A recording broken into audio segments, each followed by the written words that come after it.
अगर आप बार बार डरते हैं, किसी अनदेखे भय से जूझते हैं, या किसी को खोने का डर आपको हर दिन अंदर से खा रहा है, तो ये बुद्ध की कहानी आपकी जिंदगी बदल सकती है। क्योंकि इसमें छुपा है एक ऐसा राज जो आपके डर को हमेशा के लिए खत्म कर सकता है। और हाँ, अगर आप ऐसी प्रेरणादायक कहानियां रोज सुनना चाहते हैं तो चैनल MK गुरु को सब्सक्राइब जरूर करिए। अब चलिए उस कहानी की ओर जो एक राजकुमार को बुद्ध बना गई। प्राचीन भारत की धरती पर जहां समय ठहर सा जाता था और जंगलों की शांति में आत्मा को सच्चाई की आहट मिलती थी, वहीं घटित हुई एक ऐसी कथा जो आज भी हमें प्रेरित करती है। यह कहानी है एक ऐसे राजकुमार की जो डर, मोह और भ्रम के बंधनों में बंधा हुआ था। लेकिन जब उसे बुद्ध मिले तब उसने केवल जीवन ही नहीं, मां की स्वतंत्रता को जाना। शाक्य वंश के पड़ोसी राज्य में एक युवा राजकुमार राज करता था। नाम था वीर्यसेन। बचपन से ही वह युद्ध कला में निपुण था और उसके भीतर एक स्वाभाविक वीरता थी। परंतु एक रहस्य था, वह अपने भीतर गहरे डर से जूझता था। उसे रातों में नींद नहीं आती थी। हर छोटी आवाज उसे चौंका देती। उसे मृत्यु का भय था, अपने माता पिता को खो देने का, युद्ध में मर जाने का, और यहां तक कि अपने राज्य का भी। जब कोई उससे कहता कि राजकुमार, आप तो शूरवीर हैं, वह केवल मुस्कुरा देता। लेकिन भीतर एक तूफान चलता था। क्या होगा अगर सब कुछ छिन गया? एक दिन राज्य में एक संत आया। उसने कहा, जब तक आत्मा डर में बंधी है तब तक राजा भी दास है। राजकुमार के भीतर कुछ हिला। उसने निर्णय लिया कि वह उत्तर खोजेगा, अपने डर का उत्तर। राजा से आज्ञा लेकर वह जंगल की ओर चला।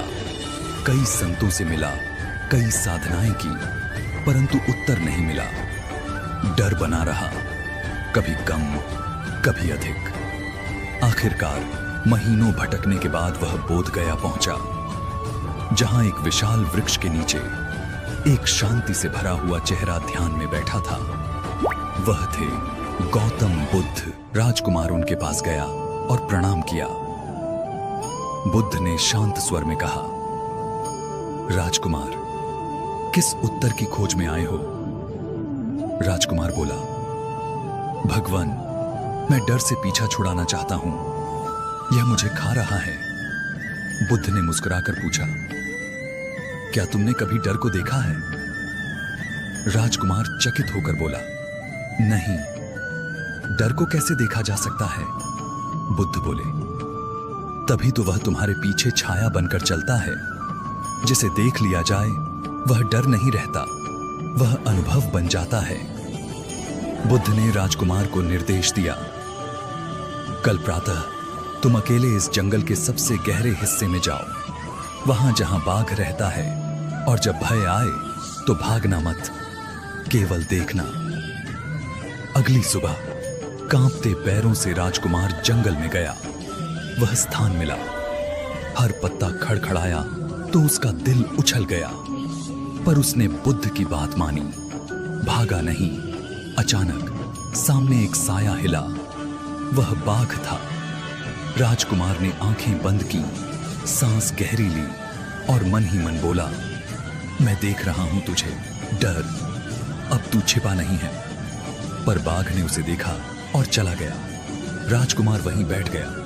अब उसका डर दृश्य बन चुका था, एक चीज जिसे देखा जा सकता है, समझा जा सकता है। डर से कुछ मुक्ति मिलने के बाद राजकुमार फिर बुद्ध के पास आया। बोला, भगवान, अब मैं अपने परिवार को याद करता हूं, मां की ममता, पिता का स्नेह, मन वहां बंधा है।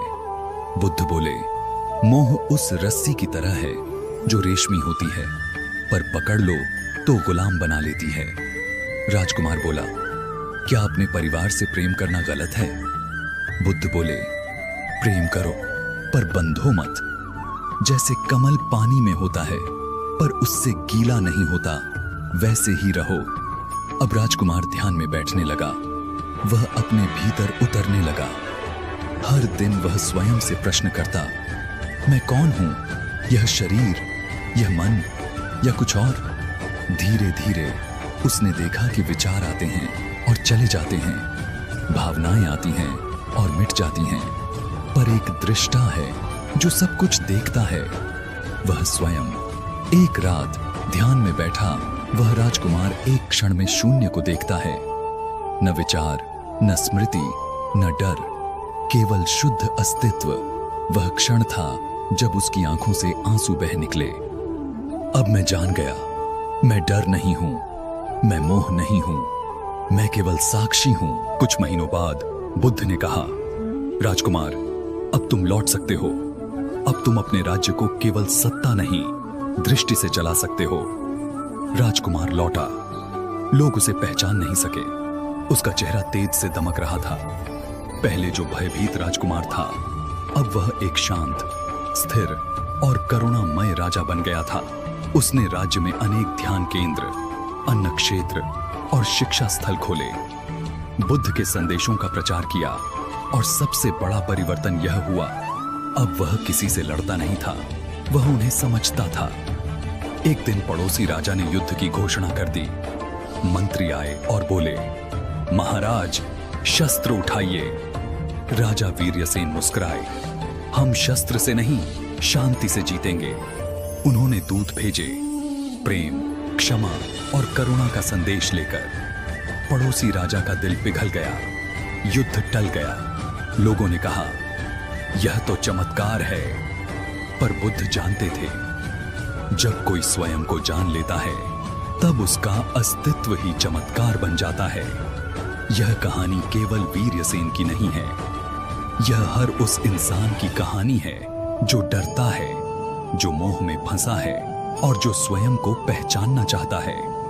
बुद्ध कहते हैं, ना तो स्वर्ग की खोज करो, ना नर्क से डरो, स्वयं को देखो, वही मोक्ष है।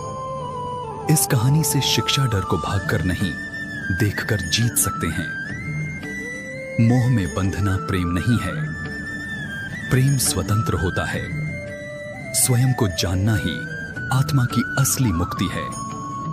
शांत मन ही दुनिया को शांति दे सकता है। वीडियो के अंत तक देखने के लिए धन्यवाद।